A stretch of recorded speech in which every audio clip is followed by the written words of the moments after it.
So today we're tackling something you've brought sources on that's, well, pretty critical: water scarcity. It really is. And looking through the material, it's clear this isn't just about deserts or dry places. It's much bigger. Yeah, absolutely. It's a truly global challenge. So our mission, let's say, is to cut through some of that noise, really understand the core issues, the causes, the effects, and maybe, hopefully, some solutions outlined in your sources. Sounds good. Where should we start? Well, that UN statistic you highlighted jumps right out. What was it, 2 billion people? Yeah, around 2 billion people currently living in countries facing high water stress. Wow. It's a huge number, and it really drives home that this is widespread, not some niche problem. It's affecting a massive chunk of the global population right now. Okay, so it's a big problem. Let's get into why. The sources point to, what, 6 main drivers? That's right. It's a complex picture, definitely interconnected. The first one seems maybe obvious: growing population and urbanization. Yeah. But it's more than just people needing a drink, right? Oh, much more.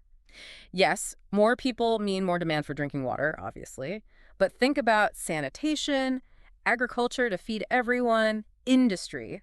It all scales up massively. And the city aspect, urbanization. Well, concentrating people in cities puts enormous strain on the water infrastructure pipes, treatment plants. Building new infrastructure or upgrading old stuff often just can't keep pace with how fast cities are growing in some parts of the world. Right, okay. And then driver number 2, climate change. Feels like it touches everything these days. It certainly does. And with water, it's not just, it gets drier here. It's more complicated than that. Yeah, the sources suggest it's more about changing patterns. So more intense droughts in some places, yes, but also more extreme rainfall and floods elsewhere. Which doesn't necessarily help, I guess. Could make things worse. Exactly. Flooding can overwhelm systems, contaminate water sources. And then there's the really critical issue your sources mention: melting glaciers. Right. Like the ones feeding major rivers. Precisely. Think the Ganges, the Indus. Huge rivers providing water for billions of people. When those glaciers shrink significantly, it poses a massive long-term threat. It's quite concerning when you think about farming and just settlements depending on that flow. Definitely. Okay, moving on. Agriculture.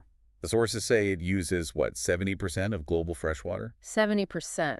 Yeah, it's a staggering figure. That number really does make you pause. It does. And a big part of the problem isn't just the sheer volume, it's how the water is used. The methods. Yeah, a lot of traditional irrigation, like flood irrigation, is just incredibly inefficient. You lose so much water to evaporation, runoff. Just saturating fields. Right. Plus, we're growing really thirsty crops like rice, cotton, sugarcane, often in places that are already pretty water stressed. It just amplifies the whole issue, makes you question the sustainability of it all. It really does.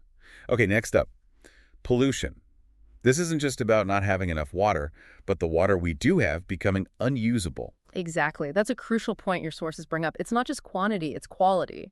And the pollutants are coming from everywhere. Pretty much. You've got industrial waste, chemicals, then agricultural runoff, so pesticides, fertilizers, washing into rivers and groundwater. And a huge one, especially in developing nations, is untreated sewage getting into water supplies. And cleaning that up is difficult. It can be incredibly difficult and very expensive. The consequences are severe, makes water unsafe to drink, unsafe for farming.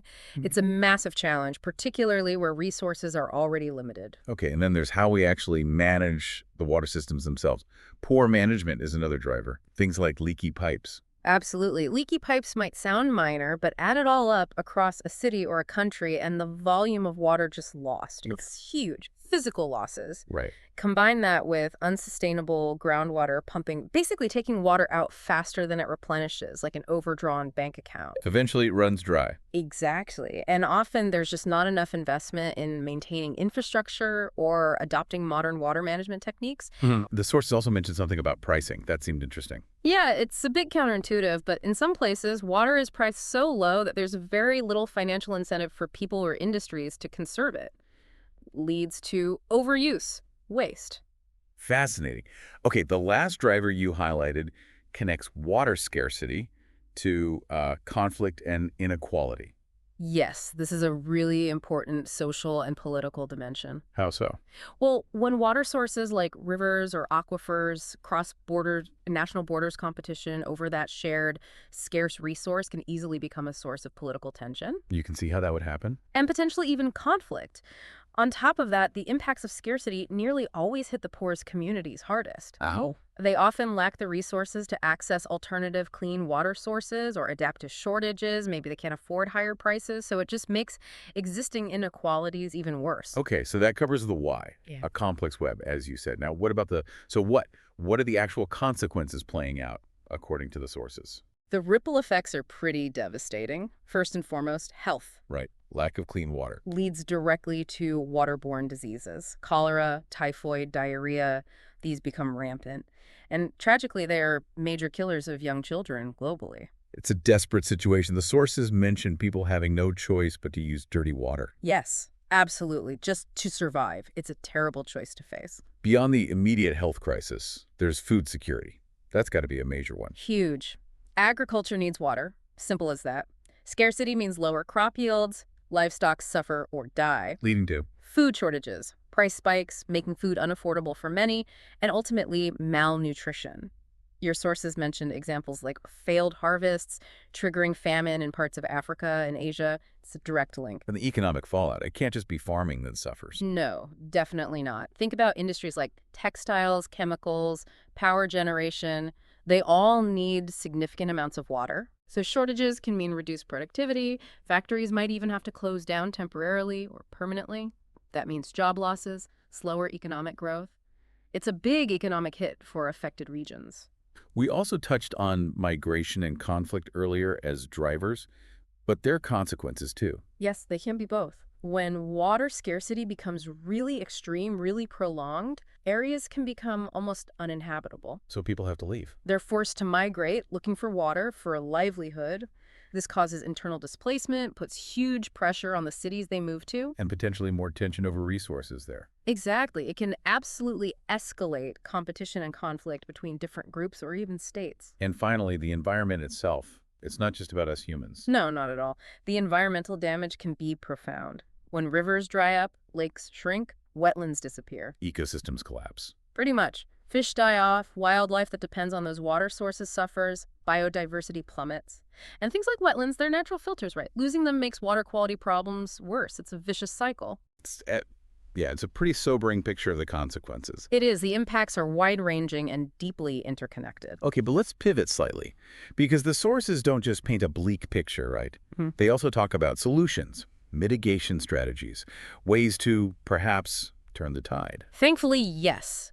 There's a lot that can be done, and is being done in some places. The sources lay out quite a few key strategies. Where do we start? Efficiency seems like a big one, just using less water. That's definitely fundamental. Improving water efficiency across the board. In agriculture, for example, moving away from that flood irrigation we talked about. To what? Things like drip irrigation or sprinkler systems that deliver water much more precisely to the plants. Huge water savings possible there. And in cities? Homes? Promoting low-flow toilets, shower heads, fixing leaks quickly. Smart meters can help detect leaks much faster, too. And industries need to step up, finding ways to recycle and reuse water in their processes. Okay, efficiency first. What else? Rainwater harvesting came up. That sounds simple. It can be, yeah. And that's one of its strengths. It's often relatively low cost and straightforward, especially useful in drier rural areas. Just collecting rain from roofs. Basically, yeah. Collecting it from roofs, other services, storing it. It provides a valuable extra source, reduces the strain on groundwater or municipal supplies. Makes sense. Then there's desalination, turning seawater into fresh water. Sounds high-tech and expensive. It is definitely more energy intensive and costly than using traditional freshwater sources, no doubt. But necessary sometimes. Absolutely vital for some countries. Your sources mention places like Saudi Arabia, Israel, the UAE. They rely heavily on desalination. And the technology is improving, becoming more efficient. Plus, pairing it with renewable energy sources helps address the energy consumption issue. So that's definitely part of the solution mix. Okay, what about wastewater? Recycling and reusing it. Another really promising area. Treated wastewater can be perfectly safe for a lot of uses. Like what? Not drinking, surely. Well, often it's used for things like agricultural irrigation, watering parks and golf courses, industrial cooling, that frees up higher quality fresh water for drinking. Oh, okay. Although some places, like Singapore, have advanced treatment systems, N-water, they call it, that do treat wastewater to drinking water standards. It shows the potential. Might take some getting over the yuck factor for some people, though. I can imagine. Okay, what's next? Protecting ecosystems. Back to nature's role. Yes, because healthy ecosystems are basically natural water managers. Forests help regulate water flow, wetlands filter water and store it. So we need to look after them. Exactly. Protecting existing forests and wetlands, restoring degraded ones through reforestation, actively reducing pollution that harms them, it's all crucial for long-term water security. They provide essential services. Makes sense. Then there's education and awareness, getting people on board. Absolutely critical. We need public campaigns to really drive home why water conservation matters and give people practical tips for what they can do at home, at work. Starting young. Definitely. Teaching kids in school about the water cycle, scarcity issues, conservation, that builds good habits for the future, fosters a sense of shared responsibility. Okay, but individual actions only go so far. What about the bigger picture? Governance. You need strong water governance. Governments have a massive role to play. Like what specifically? Investing in infrastructure, fixing those leaky pipes we mentioned, building new treatment plants. Also, setting and enforcing regulations on how much water can be withdrawn by farms or industries. So rules and enforcement. Yes, and ensuring water is allocated fairly between different users. Plus, cracking down on pollution through strong laws and making sure they're actually enforced. Right. And the final point ties back to what you said earlier about shared resources. International cooperation. Absolutely essential. So many major rivers and aquifers cross borders. Think the Nile, the Mekong, the Indus. Managing those requires agreement. It really does. You need treaties, cooperative frameworks between countries to manage those shared waters peacefully and sustainably. Sharing data, maybe investing in joint projects, agreeing on withdrawal limits. It's vital to prevent conflict and ensure fairness. So it seems like, well, the challenges are huge, obviously. We've laid that out. But listening to these solutions from your sources, it doesn't feel hopeless. Not at all. That's a key takeaway from the material, I think. The problems are serious, multifaceted, yes, but solutions do exist. Through innovation, cooperation, action. Exactly. Innovation in technology, like desalination or irrigation.